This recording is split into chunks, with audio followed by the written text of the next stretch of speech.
so many great practical tips from our guests here in the studio in this session.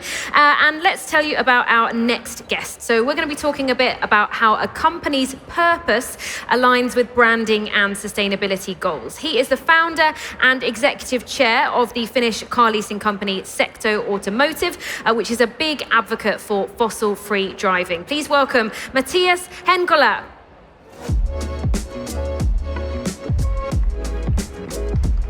Hey, good to see you.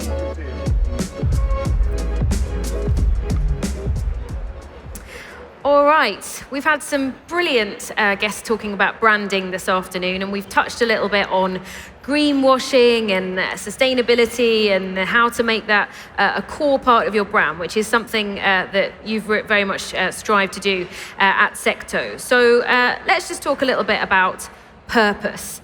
Why is it so important to you to lead a company with a big purpose, and how did you figure out how to define that purpose?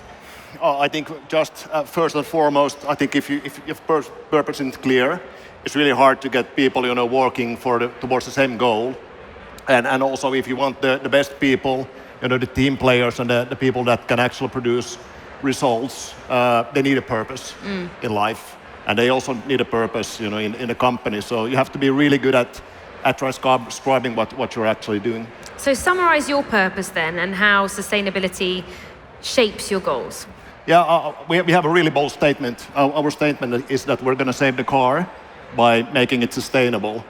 And we're from Finland. We are the third biggest car owner in this country, but still, on a global scale, we're quite small. But our kind of the rationale behind it is that every second car globally is sold to a company like ours. And we're actually taking market share quite nicely. So we're competing quite well against our global players. And I believe that if we are able to take market share from the global players and in that way influence every second car which will be sold, that makes a difference. Is there anything about the Finnish heritage, the Finnish brand, that makes you think that will help you with your journey growing globally? Sorry? Is there anything about the Finnish brand, Finnish brand. Or the country that you think will help you as you grow globally? Yeah, I think for sure we're on a mission to go globally. Or we're looking at becoming a Nordic powerhouse first before conquering the world. But I definitely think that kind of like the Finnish mindset is something that works abroad as well. I work quite a lot in different countries in Europe, and what's also always what I felt that Finns are seen to be quite frank, honest. Dependent. You can depend on if a Finn says something, usually you can count on it. So I definitely think that's also something, some of the things which we can take on a global scale and use it to our advantage. So hopefully people would take for granted that you're not greenwashing with some of your messaging. Yeah, exactly. Because if you're a company like us that has a purpose which is surrounded about sustainability and changing something for the better, you have to be really careful, about not, having these kind of gray areas, or if or when every company has gray areas, you have to be really transparent about it. So what targets do you have, and how do you measure them? In which sense? When it comes to meeting your sustainability goals. So for us, the first and foremost thing is of course our customers' car fleets. So how do we reduce the emissions, and how we actually work is it's our core KPI, both for us as well as for our customers. So what our customers really want to know is what are the costs, what are the emissions, and how happy are the users. So we have a joint KPI with our customers where we follow up these things, and we see what's the current situation and how we'll progress into the future. And these KPIs are actually the biggest KPIs for ourselves when it comes to sustainability. I understand you've got a new main owner and co-investor. Tell us a little bit about that and how that might influence your business and branding strategy moving forward. Yeah, so we actually we're in the middle of, or we're between signing and closing at the moment. So we're waiting for the competition authorities to give a green light so we can close. But so Hartwall Capital is our new majority owner, and I work as a co-investor with them.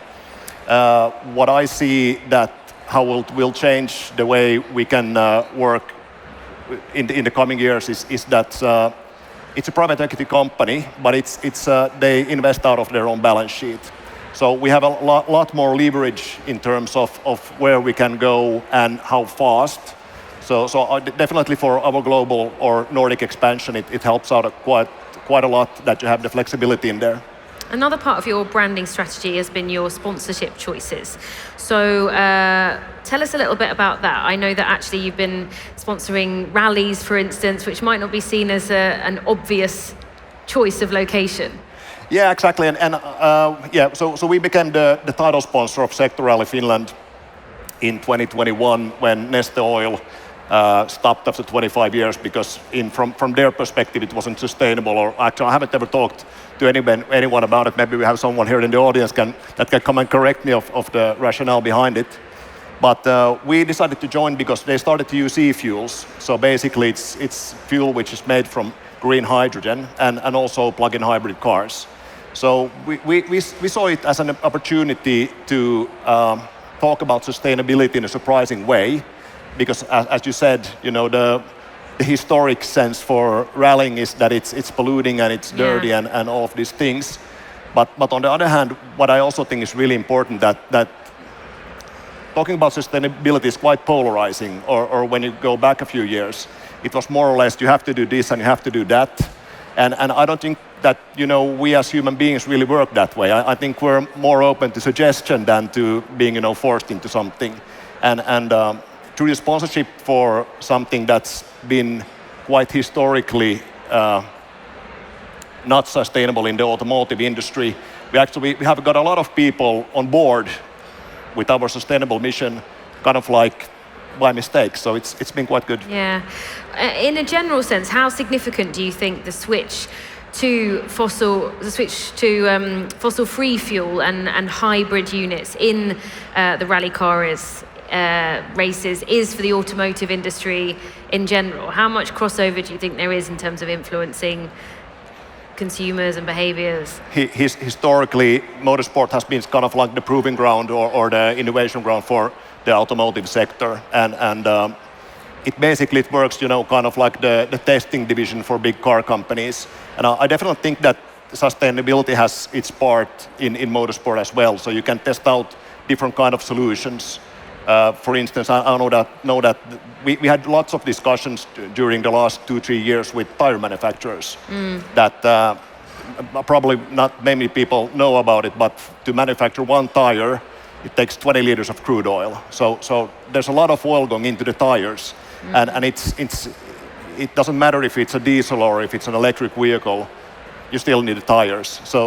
And now Michelin just announced that they're going to make a recyclable tire which is using less crude. So I think there's small steps. Really interesting developments. But you raised the very valuable point that comes up every time there's a sustainability discussion, which is you can get X and Y right, but if Z is still an element or a component that is linked to a lot of emissions, then you're not able to be completely carbon neutral. But interesting to see. There's also been electronic snowmobiles, boats. We're seeing a lot of development in other areas of transport, which I think are also inspired by the developments in the automotive industry. The wider theme of this conference is courageous leadership.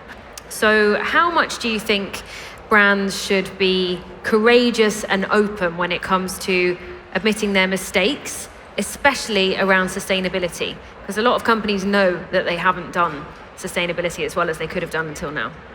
I think 100% transparency is always the best thing.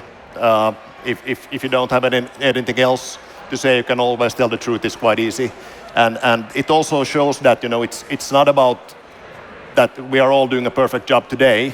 It's more or less that we're trying to take steps into the right direction, and if you're not open or if you're not willing to tell what kind of mistakes you have made, it's quite hard to make a push forward. Do you have any good examples of brands that have been transparent that you've been following? Not anything that comes to mind at this point. We have another question coming in. I mentioned how decarbonising in the automotive car industries, spreading to other transportation industries. But this person points out that there are also other big brands like Volvo, which have been postponing some of their sustainability commitments. I can't verify that, but it looks like they want to stay in Germany. We've also seen some governments in the Nordics regaling on some of their sustainability promises or promises of previous governments. So, I mean, against this background, are you optimistic, or do you feel that there's a bit of a pushback after the last few years where sustainability has been at the forefront? No, I think I'm optimistic, and what I think the mistake that we made was that we were serving solutions. From if you just look at the science, we should all be driving electric vehicles. But the fact is that we have 1.5 billion cars on the road, and we have a fueling network, and we have a lot of things in place, and we can't just all go out and buy new cars today. And there's also an argument for not doing that, because actually the process of making these new cars creates emissions, whereas if you look at some of the data, it can be worth driving some of the existing cars until they fall apart. So it's a really complicated issue. Yeah, exactly. I think the most important thing is that we have to do small steps in the right direction from all parties. So it shouldn't be as black as white, that Volvo is backing out. I think they have a genuine sustainability agenda, but it's hard, when politicians are setting the terms. So I think that's the problem. Yeah, so final question. I mean, how much involvement, how much collaboration do you want there to be between politicians and businesses? Where do you think the majority of the action should be coming from? Should it be coming from business, or should it be coming from politics and non-profits? I think it's a 50-50 match. So for sure there should be structure. The problem that we have is we live in a global society, and we can't have all of the regulations globally on the same scale. So it also, I think it's down to us as consumers of whose services and products we want to use. So I think we need to do both. Yeah, it's complex, but thank you very much for joining us. Matias, Henkola. All right. Thank you.